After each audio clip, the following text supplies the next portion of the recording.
Welcome back to Morning Express. In case you're joining us now, welcome aboard. It's 7 o'clock and it's time for us to have the way it is. And I'll start with a question. But before the question, let me introduce the panel that we have, or rather reintroduce them, because we already mentioned. In case you're joining us now, we have Honorable William Kamket, who's a member of parliament for Tiati. We also have Ambrose Weda, who is a lawyer, to look at the way it is. Now, the question that we had asked earlier on is, what do you think of President Uhuru Kenyatta's renewed war on corruption? Do let us know what your thoughts are. The Twitter handles are going to be displayed as we carry on. There you go.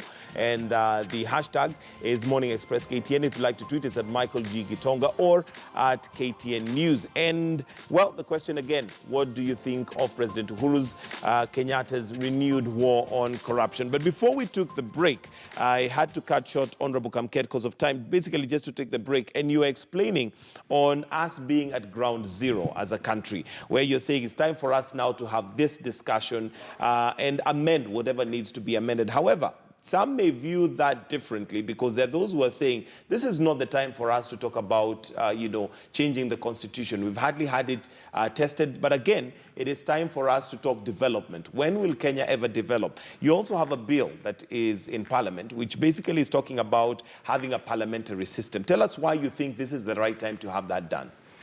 First of all, it is wrong to say that let us put aside politics for development. It is a misguided statement, because development doesn't stop and politics doesn't stop. They go along. The government is a political entity, and therefore we must be able to have the presence of mind to do things together, do the politics and do the development. Now, I brought a bill to Parliament. The powers that be seemed a bit uncomfortable at that time, but everybody agrees with me that there is need to amend some sections of the law in order to right the wrongs that we think are there in the Constitution. That one is everybody is in agreement. So therefore, if everybody is in agreement like that, since we are in this season of bromance, this period of brotherhood and handshakes and hugs and that kind of stuff, don't you think? I mean, in my view, this is the time, therefore, to look at the issues that really affect us. The development issues are there, and corruption is being tackled. I am happy the president has begun to see the urgency in tackling corruption. As we do that, let us also look at the issues that make us almost go to war after every 5 years. Yes. I do not see any other better moment than now. All right. If we are sincere. Whether you agree? Unless, of course, I know there are those who believe, the elephant in the room is 2022. Is succession, the Kenyatta succession. That is the elephant in the room. That's why some people who falsely believe that they already have one leg in State House, they are the ones who always, when they hear there is some reform issues, they say, no, maybe we are being targeted. But I believe now that with this renewed brotherhood, this is the time, this is the moment. Okay, whether do you agree that this is the right time to actually discuss that? Because again, normally the timing is when there's very high political tension. Yes. And that sometimes is not a very good negotiating environment.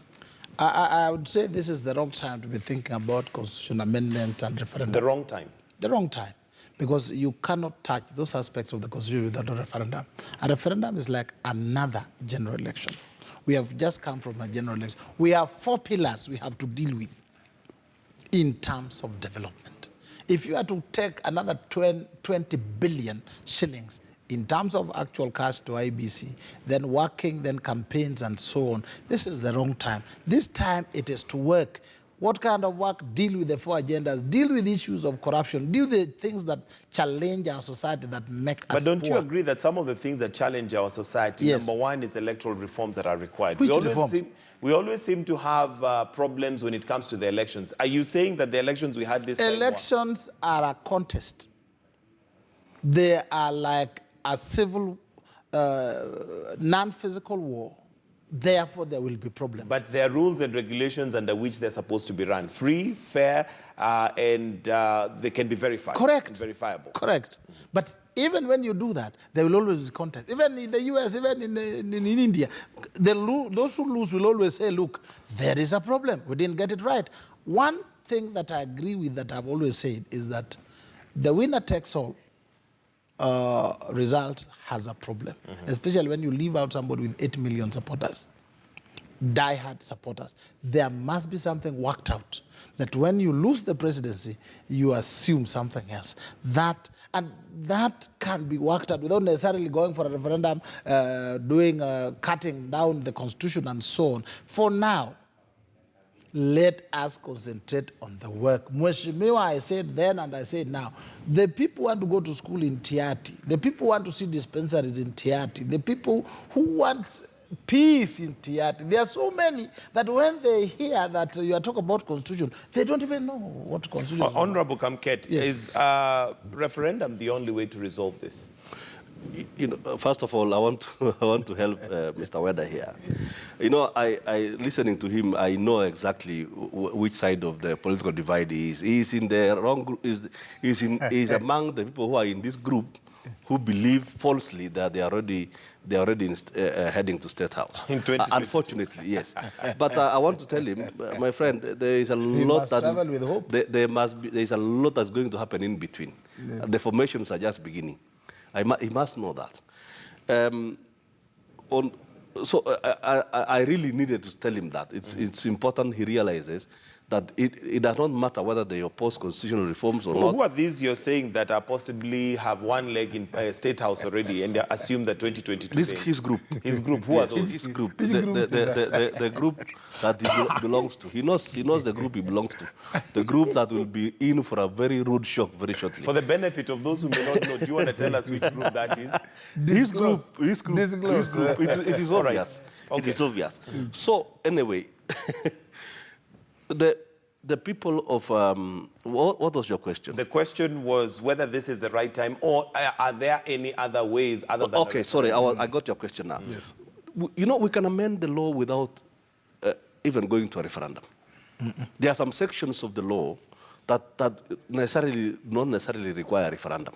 And a referendum does not necessarily have to be a contest. Right? If we manage to build consensus, because with the current spirit of brotherhood and sisterhood that is in the country now, if indeed we are honest in this spirit of brotherhood, those issues that we want to amend can be the boardroom and backroom negotiations can be ironed out, so that by the time we are going to the people, we are all in agreement, so that it does not have to be a contest. Let the contest be about who succeeds Mr. Kenyatta, but not the contest about the law. But like I said, the group that Mr. Weda belongs to all right. has a very serious problem with that, because they believe that if a constitution is amended, they are the ones being targeted. It's unfortunate. All right. Let me just clarify this. This talk that everybody agrees, I disagree. Do not think that even Honorable Raila Odinga and Honorable Uhuru Kenyatta will sit in a corner somewhere under a table, then they write some amendments, then they come and we cheer. We will oppose amendments. We want to see the railway going to Kisumu. That's bigger priority for us than some amendment to create posts for people.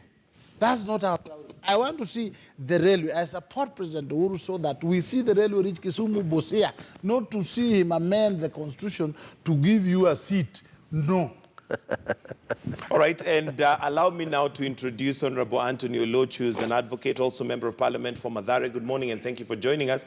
I know you were listening into the conversation earlier on, and well, we started off from the point where this is the right environment for us to be discussing some of the reforms that are required, because there is political tension has been brought down. The heightened political tension that was there has been brought down. Do you agree that this would be the right time now to be discussing reforms? There are those from the school of thought that this is not the right time. Let's do development. Kenyans have been in a protracted election for a long time, and it's time for them now to feel the effects of development. Yeah, they're right. Both sides are right. I think I hear those who seem to be saying that we've just come from a very contested election, polarized environment. A lot of us, people, business community, and ordinary Kenyans breathe a sigh of relief after the handshake, so that you would understand where they're coming from when they say that, you know, we don't need this heightened political tension now, and there is the big four to do. But then again, when is the right time? Because some of the things we want to change, like you've just mentioned, are about electoral reforms. If we are going to change them like some people are suggesting, put it in the ballot of 2022, then when are you going to change this animal called electoral injustice and electoral reforms? They have to be done at some point. If they include constitutional changes, we must face it. Unfortunately, we may have to chew gum and walk at the scale the stairs at the same time. So I listen to both sides of the divide. They have a point, but we must face the elephant in the house. Those constitutional changes may have to come before. Having said that, I think there's some things we need to separate. I know there is a Kamket bill. Some of those things, if they're going to change the tenor of office of the president, if they're going to change the tenor for members of parliament, I've seen some petitions and bills saying senators and members of parliament stay in on varied periods. Those touch on tenure of office. They have to go to a referendum under Article 257. There are those that do not necessarily have to go to a referendum. So let's separate those and deal with them. Which are they? Let's do it the way we did the select committee just before the run-up to the 2017 election. I do not believe that in order to change, for example, and have a position of prime minister, I'm not saying that's where anything is going, but assuming that was to happen, you do not need a change of the constitution to do that. You simply have to have a minister who, in addition to the portfolio given to him, is chief minister or prime minister. There are those kind of things that may have to be tweaked with. So we can start with small wins before we get to... Actually, in order to win the confidence of Kenyans, let's separate these and choose small. Let's pick the low-hanging fruits and deal with them. The things that we can sort out right now, there are people who've said, let's make corruption one of the big four so that we have big five. We can deal with corruption along these things and sort out these things as we move.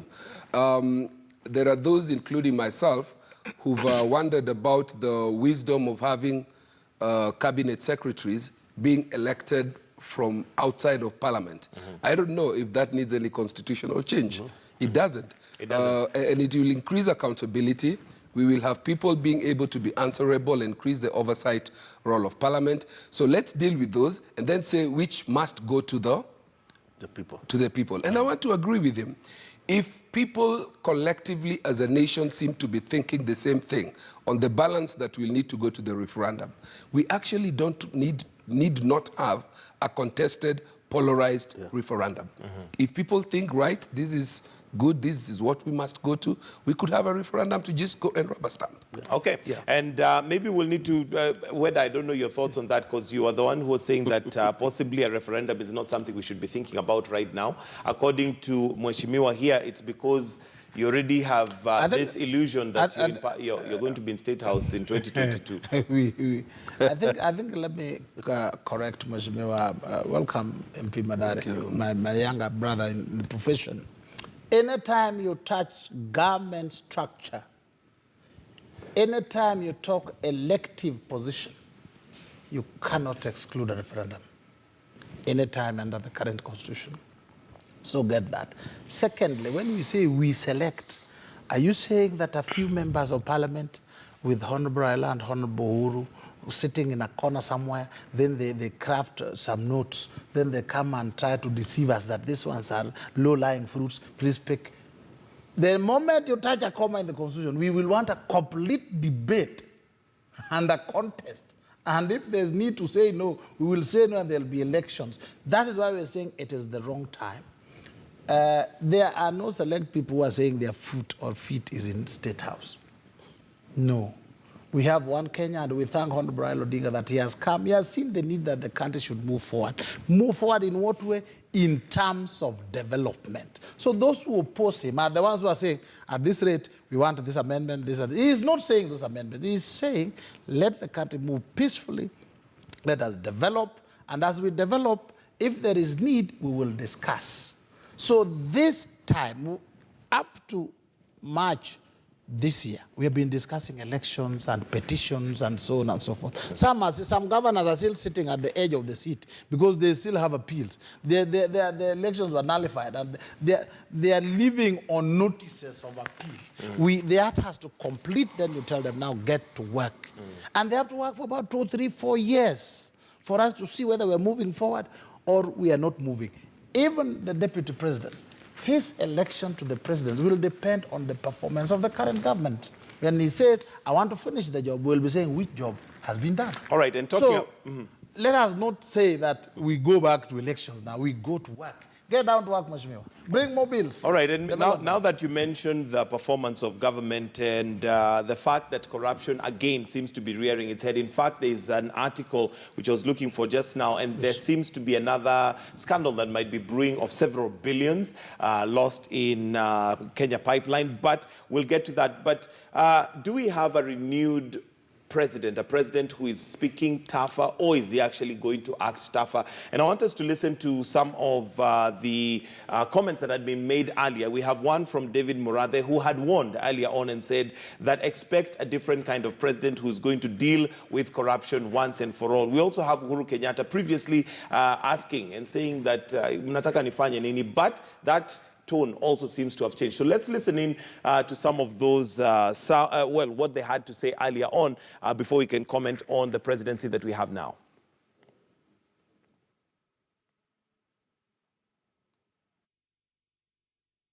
Everybody thinks they can walk in the final term of Uhuru with anything that smells of corruption. I'm very sorry of him. I know this is somebody who will go even after his own friends like David Murathe. If I ever get involved in anything in the next term, that will be his legacy. He will jail all of us. That you can take to the bank. Wale watu ambao wataendelea kucheza na mali ya umma, mali ya wananchi, wajue siku zao zimehesabiwa na ni shida watapata. Hiyo mali yote ambao watu wamechakua, tutahakikisha imerudishwa, ndio itusaidie kujenga barabara na kupatia watu maji kulingana na vile tulikuwa tumepanga. All right, Honorable Loch, I'll start with you and your thoughts on the renewed president, or could it just be, we've had all this before and possibly we'll have to have more action for you to believe his words? I think in his second term, Uhuru Kenyatta has indicated that, or shown that he wants to leave a legacy. Among those things, I think his modus operandi, you see that he does less of political rally sort of situation. He's more official. He's more firm and convicted about what he's saying. He's ready to step on feet, including his own deputy, William Ruto. And you've seen the latest one was when he has told his deputy, look, we must focus on issues that we promised the people. Matters of 2022 will come. Secondly, I think he's rubbished his deputy on a number of occasions on when the deputy and his side of the divide seemed to have been pouring cold water on the issue of the handshake. And then now on the question of corruption, you will forgive those who may think that, you know, he talked like this before, because in the last parliament he came on the State of the Nation address, breathing fire, and then things cooled off. But I want to give him the benefit of doubt. It looks like he's one person who's ready to go the extra mile. The question is, from what Murathe is saying, if it touches closer to his doorstep, really closer to his doorstep, like his kin, will he still crack the whip? And I think that will be the test. We must then go into who are these people beyond the procurement people and the 1PS, and there are people behind the people. And I keep saying, when you have mega corruption like this, there are people we call people in the inner state, people behind the scenes who look at these things from the time of budgeting. They have people positions in all manner of places. They have privileged information on how this money is going to be long spent. Before this comes out, when Galana was happening, the president was talking how we want to put extra bags of maize and farming extra acres. Some people already thinking, how much money are we going to get about this? These are the people we need to smoke out. And if in the end they turn out to be people close to him, really close, including Murathe himself, will he cut them loose? I think that's And that'll the be test. the test of time. Yes, but so far we must give him the benefit of doubt. All right, Honorable Kamket, do you think we have a new president? Actually, I have nothing more useful to add more than he has said, because he has spoken for me.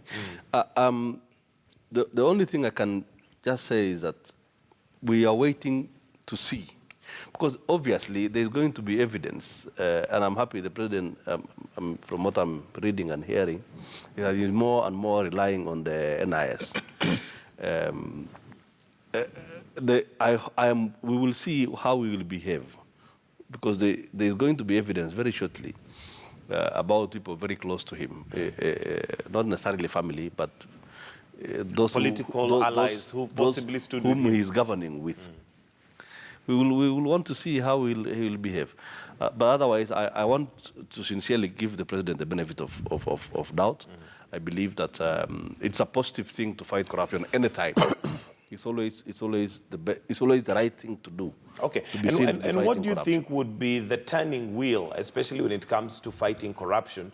Because this is not a problem that's starting today. Yeah. It's a protracted, it's been there for years, and it's not necessarily because we don't have institutions, not because we don't have laws, not because we don't have systems. The issue has always been political will, because Kenya is never short of any laws. Kenya has had one of the most robust parliaments ever, and we're always churning out laws every other time, and there are enough institutions to fight that. But the problem has always been the political will to stand firm, no matter what, no matter who is touched in matters corruption.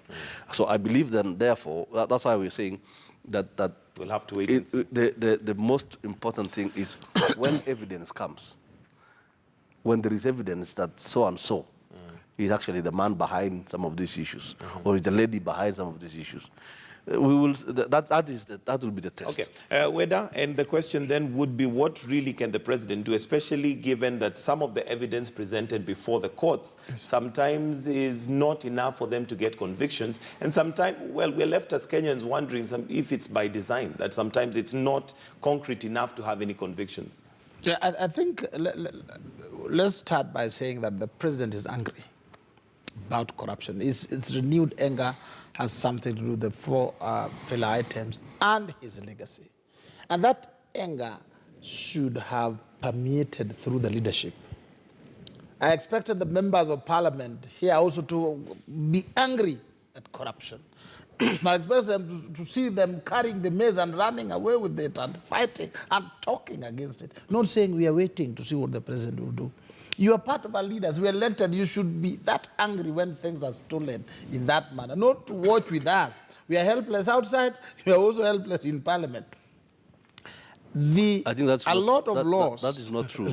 Parliament is not helpless, because the watchdog institutions of parliament are very active. The Public Accounts Committee and Public Investments Committee are very active in collaborating with the president in fighting corruption. I think that is a misguided statement. That statement is wrong.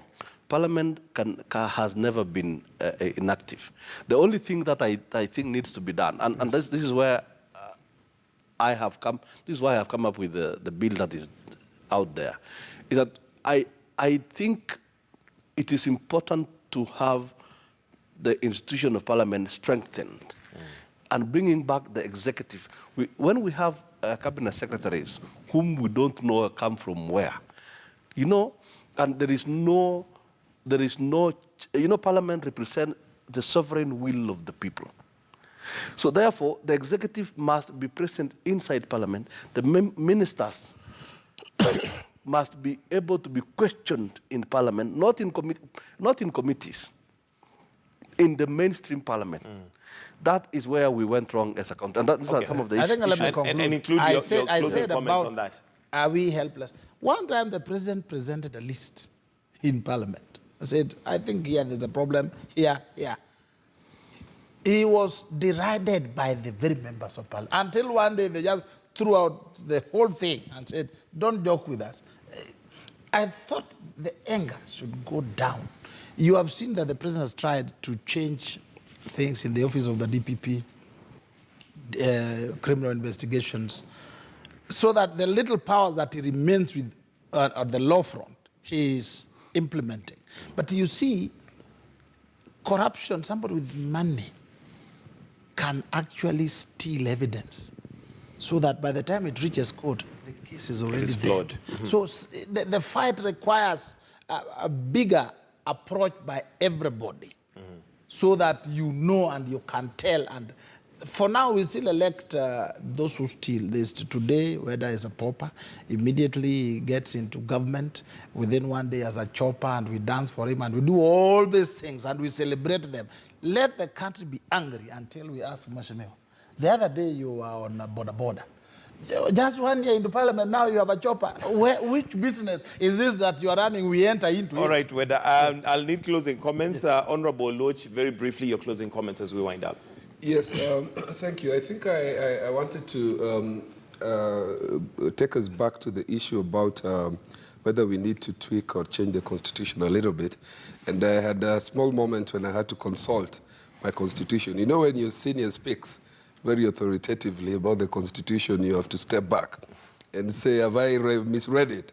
So I looked at Article 255, and Article 255 is very clear on where you can go or not go to a referendum. When you touch about the supremacy of the Constitution, the territory of Kenya, sovereignty, values and principle, Bill of Rights, tenure of the term of the president, the independence of the judiciary and the Chapter 15 commissions, functions of parliament, objects and principles of devolved government. If you want to change the structure of the executive on how appointments are made, my constitution tells me you don't need a referendum. Having said that, very quickly, I've said this in another platform, that one of the things we may have to do, and I think my senior, whether if you look at some of the public pronouncements, we've been in and out of parliament expressing a lot of anger. In fact, in one platform I said, and some people were caught by surprise, why don't we legalize corruption? Really, because if everybody is going to spend days and months building the country, paying taxes, and then a few individuals can run away with billions, that's unfair. The Constitution talks about equity and equality. If people are going to benefit, open your account one day and you have hundreds of millions of shillings, why don't we open it up to everybody? And that's the extent of the anger I was trying to express on behalf of the people of Kenya. If we can't solve it, let's legalize, let KRA go and tax people on behalf of this. Second issue that I suggested as I wind up, we must go back 5, 10 years or 15 on people who've been in government and in parliament for 5, 20 years. When did you enter? Kamket came in and we know you were buying and selling mutumba or selling chicken. 15 years, 20 years down the line, you have choppers. We must go back to the wealth declaration forms you made at that particular and do lifestyle audits. Right. My last point is that the Constitution itself, we may have to change some of the provisions in relation to fair trial and presumption of innocence. Okay. This idea that you can run to court when we know clearly that you have stolen, we must change a little bit that bit of the Constitution that talks about presumption of innocence, so that when it comes to economic crimes, you are deemed to have obtained them corruptly until you prove otherwise. All right, yes. Honorable Kamket, very, very briefly, we're really out of time. Okay. Just your closing comments. My closing comments, I'll go back to the issue of the oil in Turkana. I am today a very happy Kenyan that finally those of us who come from those regions, Turkana, Pokot, Samburu, and that region, with the discovery of oil and geothermal and other issues, finally Kenyans will begin to look at us differently. And the government, successive independent governments have not given us favorable treatment. We have long-standing issues that need to be addressed, and I'm happy now with the commercial interest of the things that come from where we come from, the oil, the geothermal, everything. the issues that we have suffered from for a long time shall be addressed, as of necessity. All right, thank you very much, gentlemen. We'll have to wind up there because of time. That is Honorable William Kamket, Member of Parliament for Tiati, Honorable Anthony Oloch, who's a Member of Parliament for Mathare, and Ambrose Weda, who is a lawyer. Thank you, gentlemen. And that's the way it is. It's now 7:30. We're going to take a short break, but do stay with us right here on Morning Express. We've got more news and reviews coming up.